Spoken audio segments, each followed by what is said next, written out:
کرو، لیکن ظلم و جہالت کو اگر عملی شکل میں مٹایا ہے کسی نے تو وہ مذہب اسلام.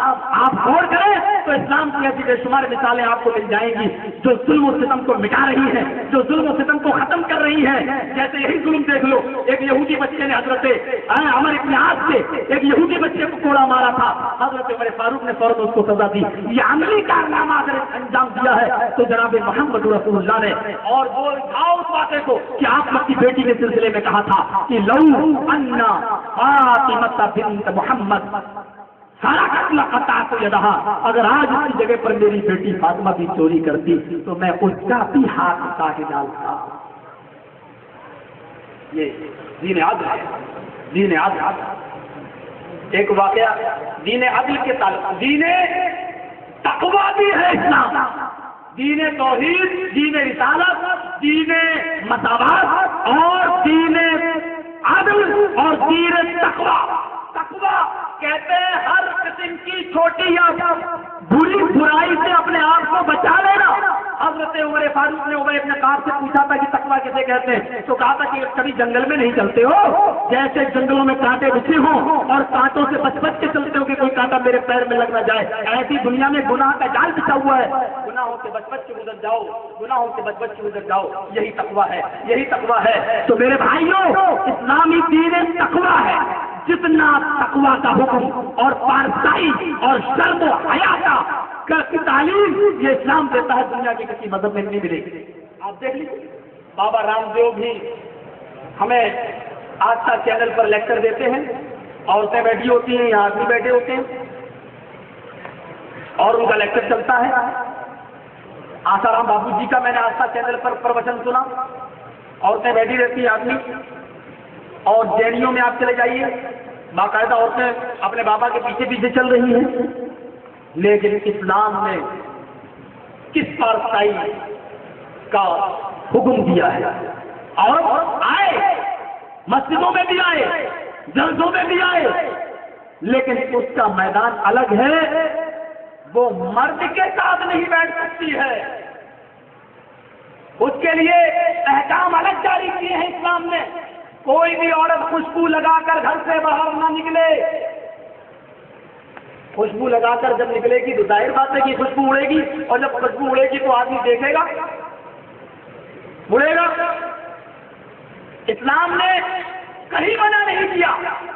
اگر عورت کا مسجد میں آنا منع ہوتا تو اس مسجد میں سب سے پہلے روکا جاتا جس مسجد میں ایک رکعت ثواب، نماز پڑھنے کا ثواب 1,00,000 رکعت پڑھنے کا ہے. لیکن دیکھ لیجیے، اور کعبے کے لفظی قسم 24 گھنٹے اس گھر کا طواف مرد اور عورتیں کرتی رہتی ہیں. 1 منٹ کے لیے طواف بند نہیں ہوتا. 1 منٹ کے لیے، 1 منٹ کے لیے صرف نماز کھڑی ہوتی ہے.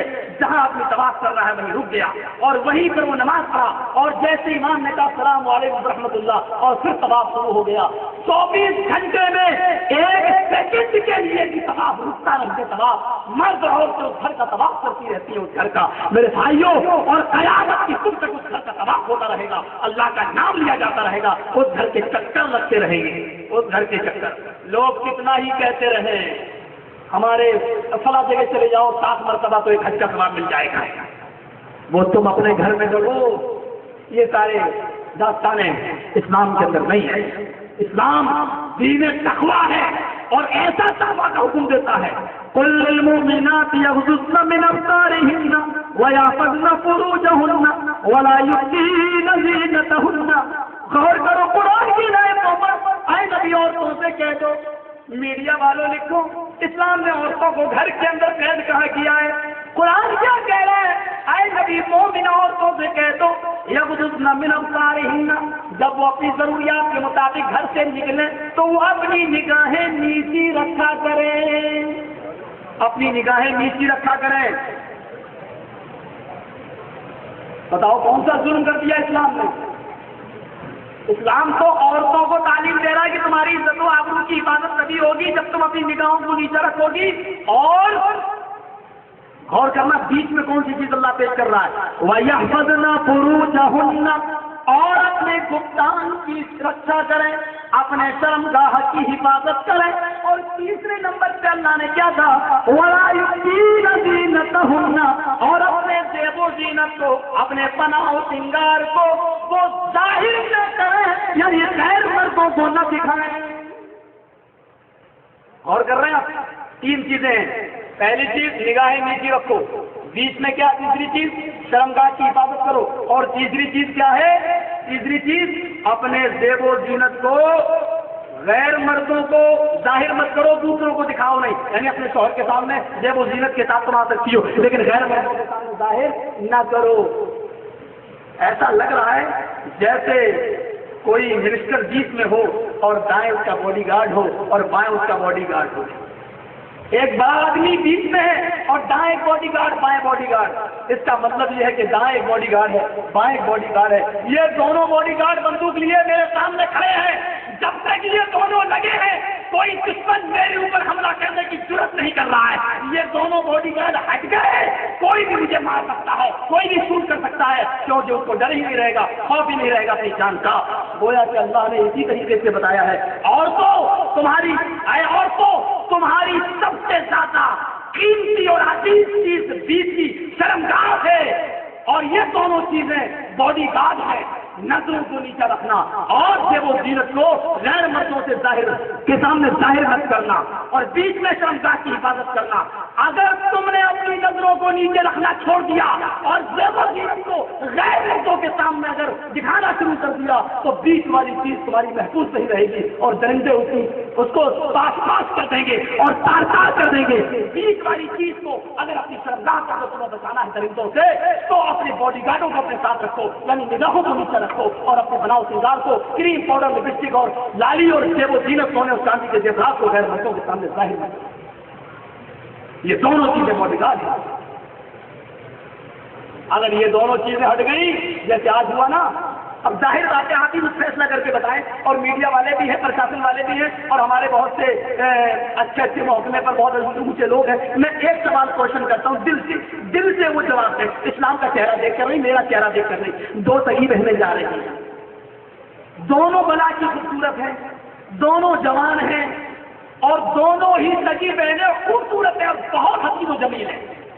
ایک لڑکی ایک بہن تو باقاعدہ پردے میں ہے، چہرہ چڑھائے ہے، ہاتھوں میں دستانے پہنے ہوئے ہیں، پیروں میں موزے بھی پہنے ہوئے ہیں، اس کے جسم کا ایک بال بھی دکھ نہیں رہا ہے، یہ جا رہی ہے۔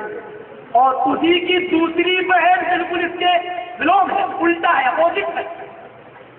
وہ جینس پہنے ہوئے ہیں، شرٹ پہنے ہوئے ہیں، ٹی شرٹ، بال اس نے کٹا رکھے ہیں، لپسٹک اور کریم اور پاؤڈر اس نے لگا رکھا ہے، مٹک کے چل رہی ہے،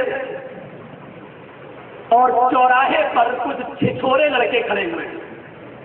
چھچورا کا ترجمہ کرنے کی ضرورت نہیں ہے مجھے، آپ سمجھتے ہیں۔ چوراہے پر کچھ چھچورے لڑکے کھڑے ہیں، میڈیا والے بتائیں، پرشاسن والے بتائیں، اور دوسرے محکمے میں جو لوگ ہیں وہ بتائیں، دل سے بتائیں، یہ چھچورے لڑکے، یہ اوباش لڑکے، یہ شریر لڑکے، یہ عیاش اور مکار لڑکے، میں صاف لفظوں میں کہہ دوں یہ اپنے بڑے باپ کی بگڑی ہوئی اولاد یہ چوراہے پر کھڑی ہوئی ہے۔ ان دونوں لڑکیوں میں سے کس لڑکی کو چھیڑے گی؟ کس لڑکی کو چھیڑے گی؟ یہ لڑکی برقعے والی کو یا جینس والی کو؟ میں سمجھتا ہوں جواب دینے کی ضرورت نہیں، آپ اپنے دل میں سوچ لیجیے، جواب ہم نہیں مانگ رہے ہیں آپ سے، آپ اپنے دل میں سوچ لیجیے، آپ کا جواب انشاءاللہ یہی ہوگا کہ جینس والی کو چھیڑیں گے، بال جس کے کٹے ہیں اس کو چھیڑیں گے۔ اگر اسلام نے ان اوباش لڑکوں سے بچایا ہے، اس کی چھیڑخانی سے بچایا ہے، ان عورتوں کی عزت و آبرو کی حفاظت کی ہے، یہ کہہ کر کے اپنی نگاہوں کو نیچے رکھو، تو کہتے ہو کہ اسلام نے ظلم کیا ہے۔ اور آج ان لڑکیوں کو کھیلا جائے، سیٹیاں بجائی جائیں، کالجوں میں آئے دن روزانہ ہنگامے ہوتے ہیں، چوراہوں پر روزانہ ہنگامے ہوتے ہیں۔ میرے بھائیوں، اگر آپ کھلی آزادی دے کر ان لڑکیوں کی عزت و آبرو کی حفاظت نہ کر پائے تو یہ آپ اس کو کہتے ہیں کہ یہ لڑکیوں کی آزادی ہے۔ آج 2 روپے کا صابن بھی دے دو کہ جب تک آدھی لڑکی ننگی لڑکی کا فوٹو نہ لگاؤ تب تک صابن نہیں دکھتا ہے ہمارا۔ آج ہمارا یہ حال ہو چکا ہے۔ سن لو، ایک بات میں آپ سے کہہ دوں، اسلام نے زنا سے منع نہیں کیا ہے، اسلام نے زنا سے منع نہیں کیا ہے، اسلام نے زنا کے قریب بھی جانے سے منع کیا ہے۔ اور کیا کہا ہے؟ لا تقربوا الزنا انه كان فاحشة وساء سبيلا۔ قرآن نے کیا کہا؟ وساء سبیلا کے لفظ پر غور کرو، کیا کہا؟ زنا کرو یہ نہیں کہا،